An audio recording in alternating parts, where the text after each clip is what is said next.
great delight to be here on a historical topic to deal with Mughal history in particular. We don't have enough Mughal history done in Pakistan. So our congratulations to our writer here, Dr. Humera Naz, for publishing a book on the Mughals. Let me introduce Professor Dr. Naz. She is assistant professor at the Department of History at the University of Karachi. And she is the author of this book that is under discussion today, Sindh Under the Mughals, published by OUP. And another book of hers is coming out soon called Sindh Under the Kalhoras. So this is a very nice focused topic to be working on, a great inspiration to budding historians to do more of this kind of work within Pakistan.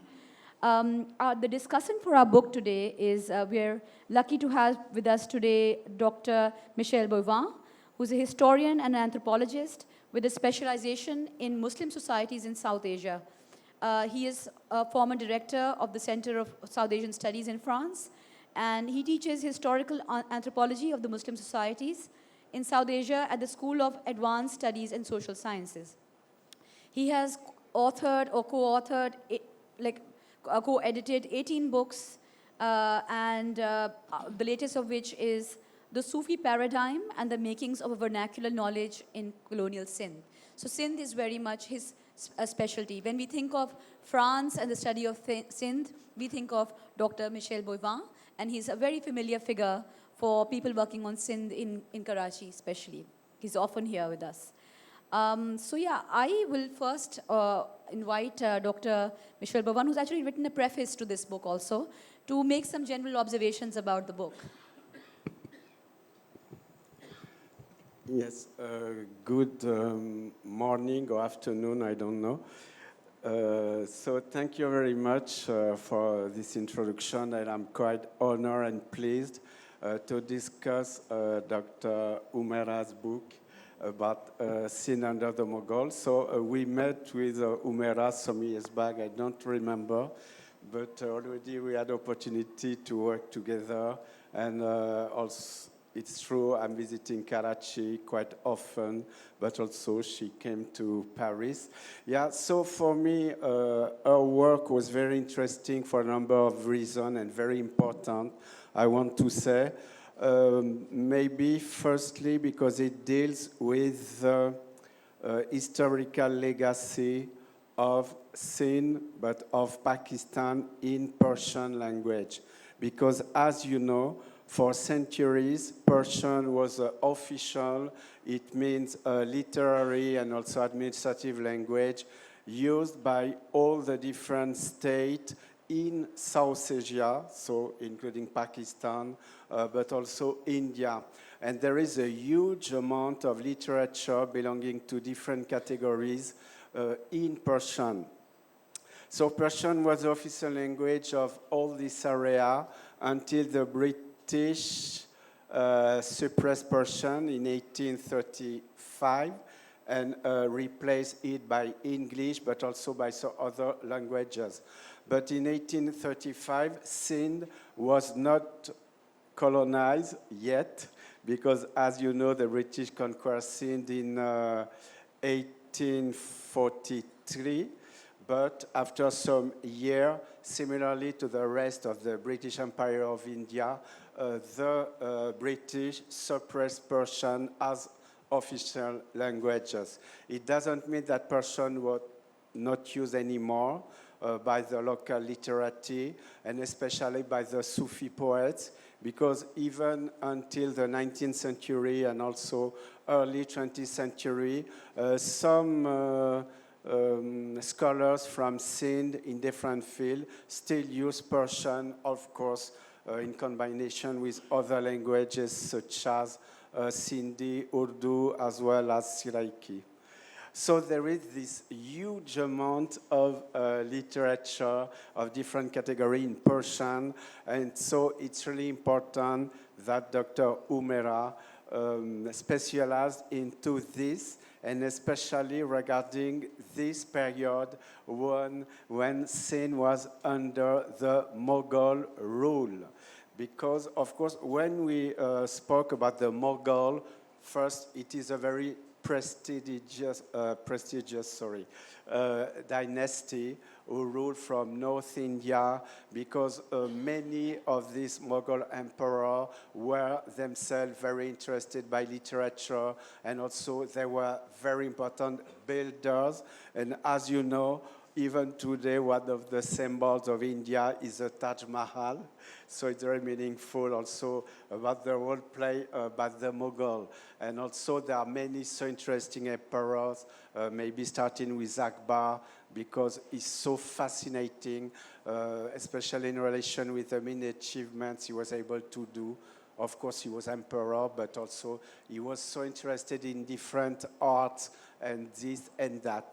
But also I would say that if we talk about the Mughal studies, mostly the work, the work devoted to the Mughal history are centered on the main imperial city, Delhi, but all the other Shahjahanabad, Fatehpur Sikri, all the big cities the Mughal built or where they lived. And so it is very related, these Mughal works devoted to the Mughal, on these northern India places.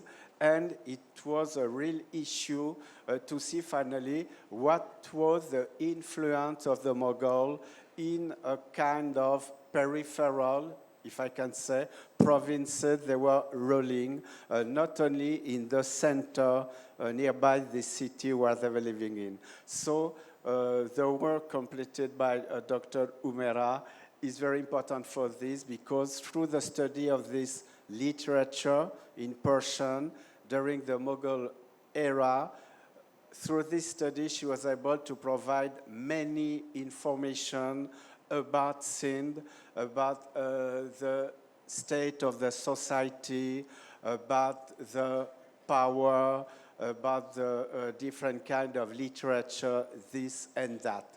So it's very important to see the Mughal not only from the very known, well-known imperial cities, but also from the provinces they were ruling. And so in our study, in our book, I found many very interesting information. For example, it is about all different literary genres in Persian where became important during the Mughal. And for example, there is one, maybe especially the Tazkira. The Tazkira, this kind of biography of important personalities, because initially the Tazkira could be devoted to even political figures, and then also to mystical figures, and especially in relation with Sufism, the Tazkira became more or less the main literary genre used about the Sufi, about the life of the Sufi, because these stuff were considered to be a kind of model, a kind of pattern of virtue, this and that. So in her book, she highlighted very clearly how this Tazkira spread into Mughal Sindh during this period. And also what is very important in the book, it is that Dr. Humera is also able to provide, new tracks, new ways for further work to be completed, because she's very right also when she observes that this Tazkira tradition, even now, because of course, even if it started, let's say, in South Asia in Persian, but after there was also a lot of production of Tazkira in Urdu language, even in the 19th century, even in the 20th century. And she underlined that even this field, the Urdu Tazkira, is neglected by scholars, and so it is a field which would need to be also studied in depth. So, there is the Tazkira in our book. which is very important, and to show how this literary genre started with Persian, in Persian, during the Mughal rule on Sindh. And also there are many other issues which are very interesting and even fascinating. For example, when she devoted some pages to the issue regarding the gender, the woman, what was the life of the woman according to this literature, and also, of course, she observed that there is a lack of women in the field of historiography in Persian in this tradition. So that's my first comment. That's great. That's great. Yeah, and as you point out, just to tell the audience a little bit more about what these exact sources are. Of course, they are these typical historical chronicles, the tarikhs that she looks at, where a lot of information about Sindh can be mined. And generally we have these big histories about India in general or the region, but there are some, as she's pointed out, which look at Sindh in particular, and it makes you wonder what people thought of what Sindh was when they started writing about Sindh and imagining Sindh as a entity to talk about. And beyond this, of course, as Professor Boivin points out, the Tazkiras, these are the biographical dictionaries. So rather than looking for the history of Sindh only in the historical works, you can look in the biographical dictionaries and mine information about social life there. And the third, which is a very interesting source of information, are the Insha manuals. So these are writing manuals containing examples of real-life political letters. So it's like how to write, for a munshi, how to write a good letter. So some of those letters are preserved there, which were not preserved elsewhere. So the history, is a study of traces. Before the modern period, we have less traces than we have now. Professor Boivin mentioned Akbar. And Akbar is, of course, in his time when Sindh comes under formally what Professor Boivin calls Pax Mogholika. So under the Mughal Empire. Of course, it's been ruled much earlier by lots of different Afghan and Turkic dynasties and even Arab dynasties. But here is where Sindh becomes Mughal. And we all know that very famously that Akbar is born in Umarkot. But do we think of Akbar as Sindhi? That's an interesting example. Because, of course, before this doesn't apply. But if we think of one Mughal king being a Sindhi, then that would be Akbar. And, of course, many of the texts that she looks at, they are written by people about Sindh, but people are writing about Sindh outside Sindh. People are writing about Sindh inside Sindh. And there are people who are born in Sindh, posted all over India, Deccan, Bihar, etc. Then they retire in Sindh and they write about it. And some of these people, we think that they speak Sindhi, but they are Sindhi without speaking Sindhi also. Of course, Persian is their main language. So just, and very, very interesting, which I found was, that we have one major Mughal monument, which is the most famous perhaps in Sindh, the Shah Jahani Masjid at Thatta. Very, very beautiful. And the Makli graveyard, of course, has graves from before Mughal period and after, and many, many. But many of the writers that she discusses, the historiographers that she discusses here in her book, I was interested to note how many of them, either they themselves or their patrons, are buried at the Makli graveyard. So that was something that really jumped out in her book. So yeah, that's one thing. And it really connects Sindh to like the history of migration from Iran, especially during the Safavid time. So many Iranians, they really, this particular historiographical style that she talks about is brought by the Arabo-Iranian civilization here. And people from Central Asia are coming and settling down here, Iranians. So it feels very, fresh to us that these are new people coming in and writing about this. So I would invite her to talk a little bit about what she thinks is the connection, what we find out about how Sindh is connected to the rest of India and generally Iran in general through her sources that she looked at in the Mughal period. And also, we often in Pakistan have this question about, we think, because the Taj Mahal and because many of the Mughal monuments are in India, many Western researchers and some people in Pakistan itself say, they say, is Pakistan a Mughal country then? are we just marginal to the Mughal era? And other people say that, oh, Pakistan is very much an inheritor of the Mughal era because of the language and the terms, the administrative terms that we have also taken forward because we opted for Urdu, which is so Persianized. So it's really the big inheritor of the Mughal era in South Asia. But, when we read her book, I think that question becomes very easy to answer because Sindh is very much, not just Lahore. Lahore is a famously Mughal city, but Thatta is quite a Mughal city in many ways. Sindh is extremely transformed, it's extremely influenced by the Mughal era. So there's a whole argument for not just Lahore and Peshawar, but Thatta and many parts of Sindh also being very much a Mughal region, however peripheral to the main heartland of Mughal rule. So could you talk a little bit about this, Professor Naz? Actually, most of the people know very well that Sindh is situated at the periphery of India. And from the very old times, Sindh had its distinct position than the other part of India, its own civilization, culture, its own history.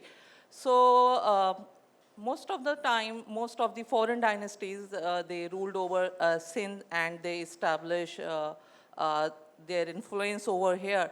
So not only the Mughals that are the Taimuri Mughals, particularly known as, but before Akbar occupation of Sindh, people know that Sindh was under the control of the Arghuns and Tarkhans.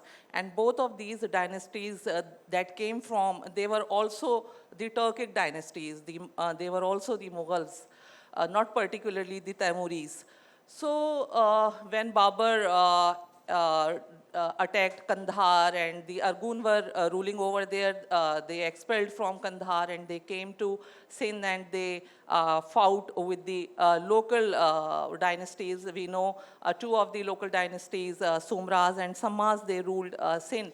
So they expelled them and they established their rule, the Arghuns first in 1520, and then another clan of the Arghun dynasty who were the Tarkhans. So this was the period of upheavals in Iran, Persia, and Central Asia. So this process of migration from Central Asia and Persia was continuing for centuries during the period of Sultanate of Delhi. Initially, it was because of Mongol invasion. Tamerlane also attacked Delhi, we know well, and Sindh as well. So Mongol threat always remained at the boundaries of this province. So when these foreigners, they came to Sindh and they settled over here, so they definitely brought with them some of their cultural and literary legacy. And as soon as they formed their courts over there in Sindh, they tried to enhance these literary and cultural activities they brought with them to Sindh.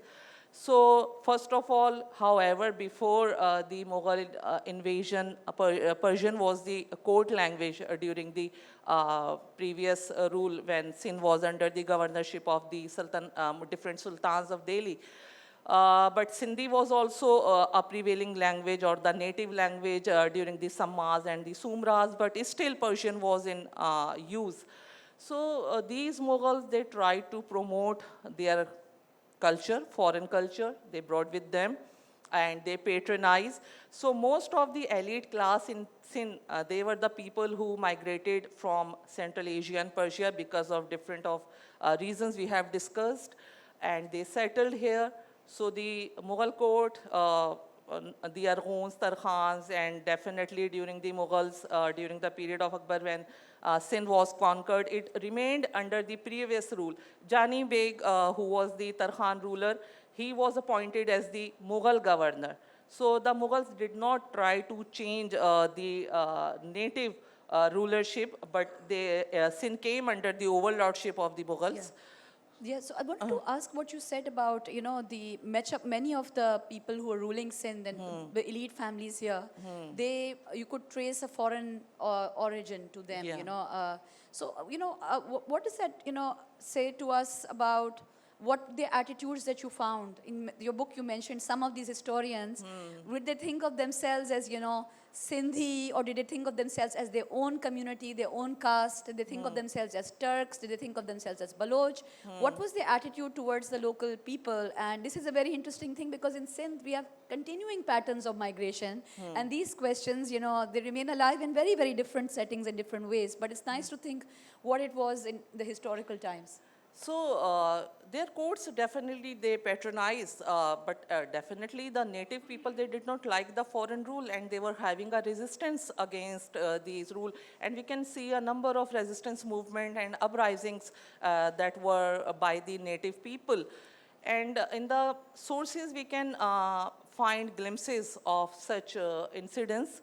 And definitely there was a difference of perspective.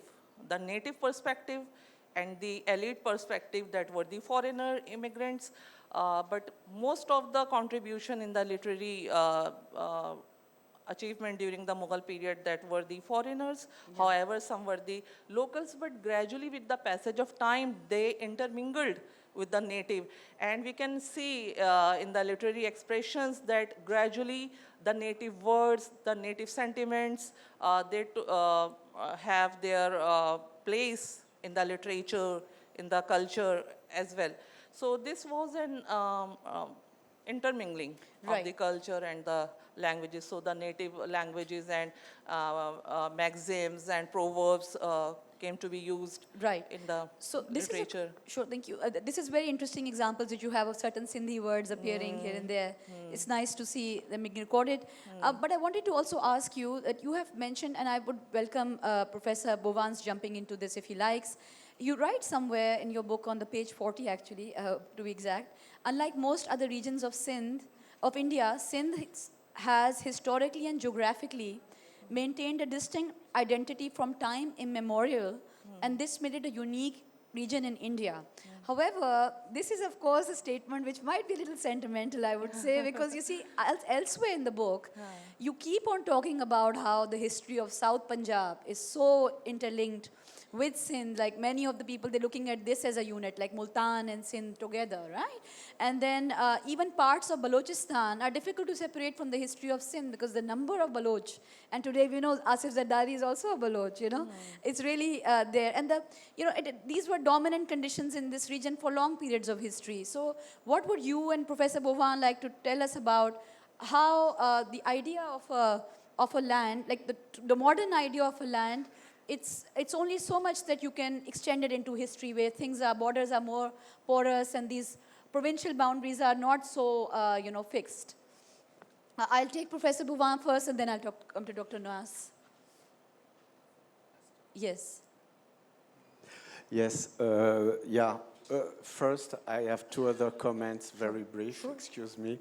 No, because we are talking about Akbar, and so he was born in Sindh, in Umarkot, but also something which is less known, it is that the main advisor, counselor of Akbar, Abul Fazl, who wrote in particular the Ain Akbari, and he was very influential about Akbar policies, especially even in terms of religiosity, when he created his Ibadat Khanat and his Din Ilahi. Okay, this guy was Sindhi by origin.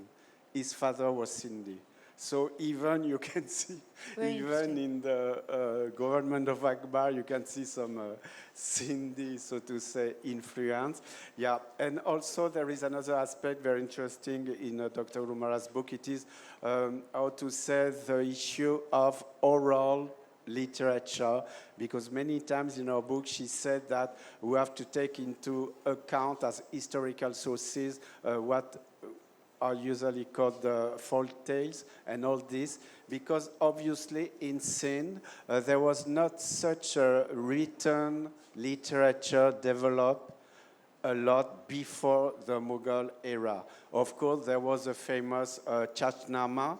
It was written in 13th century, and it was in Persian also, but there is a kind of gap finally after and until this Mughal rule. And regarding Sindh and its distinct identity, first it is true that, as you know, during the medieval times, what was called Sindh, and also Sindh come from Sindhu, Indus River, was including southern Punjab, what can be called now Siraiki Belt, maybe, and Multan was the capital of Sindh. And also some Sindhi dialects are still spoken outside of the province of Sindh, even in Balochistan, even in India, because Kutchi is a Sindhi dialect. So there is this issue of identity. And in fact, just we have maybe to look at when does some will from the people from Sindh to build Sindh as a distinct territory, and how this, how some kind of boundaries was given, following which process, and according to which factors, political, linguistic, this and that. But also we know that such processes are always very complex because they are evolving so many factors belonging so many different fields. Thank you for those comments, Professor Boivin. So Yes, actually boundaries changes with the change with the passage of time. So Punjab never existed before the 18th century. So some of the parts of southern Punjab were the part of Sindh. So Sindh was mainly divided in Upper Sindh and the Lower Sindh. So the boundaries were extended till Multan, which was the capital under the Sultanate of Delhi, and Thatta was founded by the Sammas. So it became the capital. So during the Mughal rule as well, some of the parts of Sindh was not ruled over by the Mughals. It were under the control of the Langa dynasty of Sindh. So boundaries change with the passage of time. Some of the part were the part. So when Arab, they invaded Sindh and they conquered, so the Arab rule was confined within the territories of Sindh. It not reached up to the northern part of Punjab, and Delhi was never conquered by the Arab dynasties. It was first conquered by Ghauri dynasties, Right. Qutbuddin Aibak, who came to. These were the Turks who laid Sure. their foundation in. Actually, Delhi was the seat, the capital, so it was conquered. So Sindh remained different than some It of was, the parts. yeah, sure, it was never necessarily that close to. Yeah. But thank you for that. And just before I move on to the last question and then the Q&A, I wanted to just ask you that there's no going to be Q&A? Okay, a 5-minute Q&A for people here? Okay, we'll do it, yeah. So I wanted to, just point out, this is a really interesting thing. I have a Iranian colleague, Sheroz Khanjiri, who always tells me, look, who takes a very long historical view of these things, and he wrote, Iranians, they read copious amounts of Persian texts, which we struggle to do, which you have tried to do here, which is great, but we struggle to do now, which are very important for us. And he says, Zahra, the name for your country is historically all wrong, Pakistan. It has no historical resonance. It's weird. It has, what does it mean? Really, the name for your entire country should be Sindh, because this entire region in history was known as Sindh, versus India was known as Hind. So really, that's a natural name for you guys, and you should completely be called Sindh. So that's an interesting thing. My last, and I'll take a last comment on this. I know Dr. Boivin wants to say something from this before opening this up to Q&A. Yeah. No, but interestingly, what I wanted to say, you just said, I wanted to say that especially among the first Arab geographers from the 9th centuries, like Al-Baraduri, they used to talk about Sindh wal Hind. And Sindh, it was only the Indus Valley, since Sindh means Sindhu and the valley of the Indus. And then Hind was the Ganga plains and all these parts. So it was what I wanted to say. After your own heart, yeah. We'll take a couple of questions, please. The gentleman at the back, please, in the blue shirt.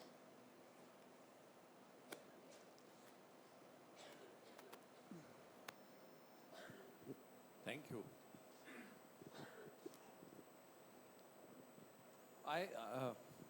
I have a broader question. The Mughal Empire at its height was the richest empire in the world. And Akbar's wife, Mariam-uz-Zamani, owned two of the largest ships in the world. Surat was a great shipbuilding center. So my question to the panel is, why did the Industrial Revolution not take place here, and why did it take place in Europe? Why was there no blue water navy built by the Mughals? And why was there no reformation or improvement, great improvement in agricultural productivity that could have led to industrialization? Thank you. And we'll take one more question, please. The gentleman here in front. Yeah, I'll repeat it. Yeah. My name is Shujauddin. I'm a journalist. My question is about the Kaloda, which was also contemporary to this Mughal era. So what were their status of Kalodas? Because we know the Shah Abdul Latif Bhitai was also in that period.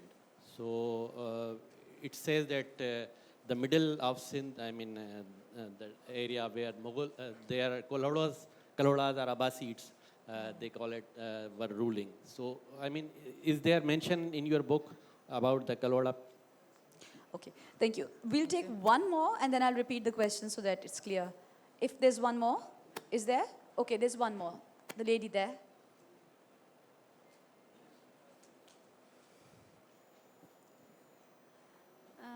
My question is that we are hearing few controversies nowadays, a lot, about these monuments and these historical buildings.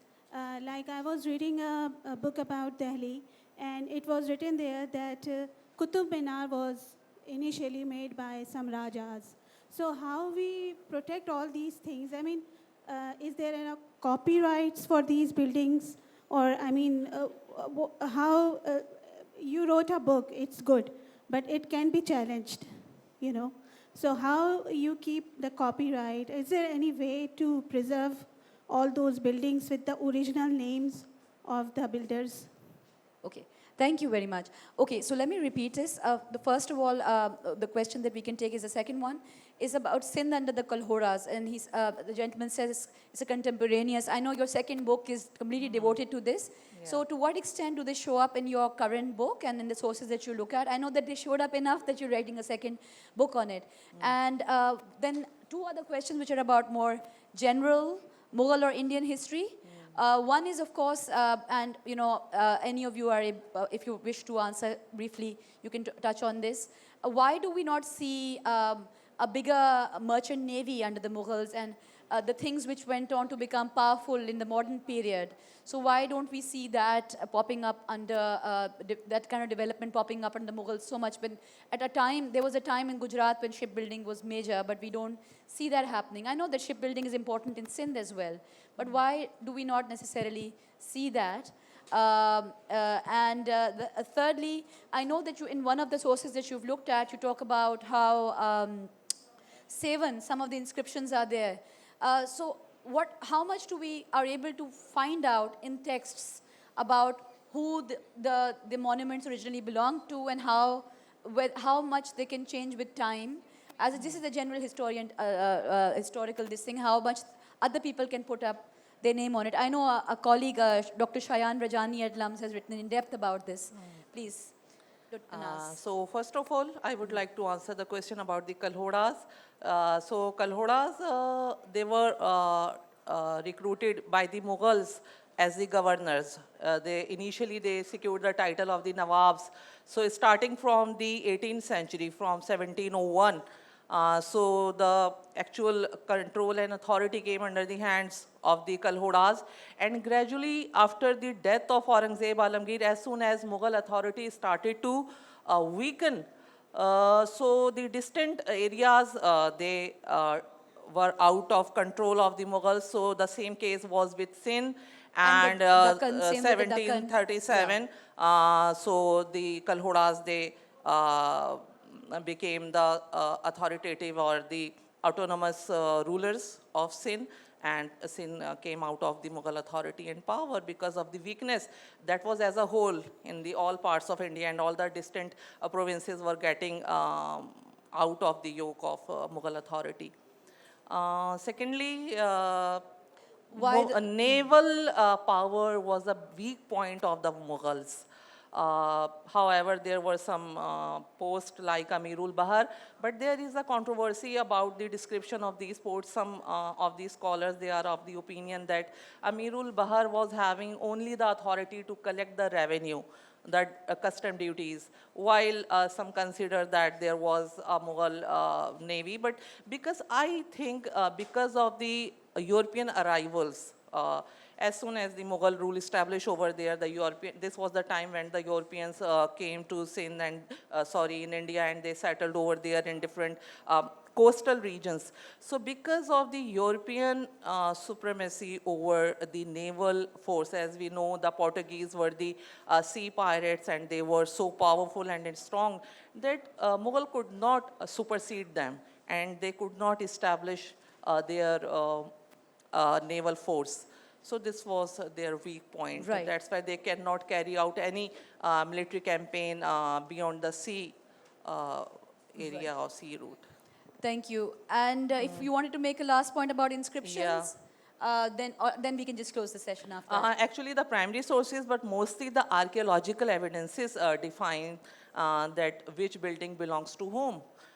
So this is the work of the archaeologist, because there are different evidences that confirm the ownership of any of these specific building, and some of the primary sources also have some glimpses about some of the buildings.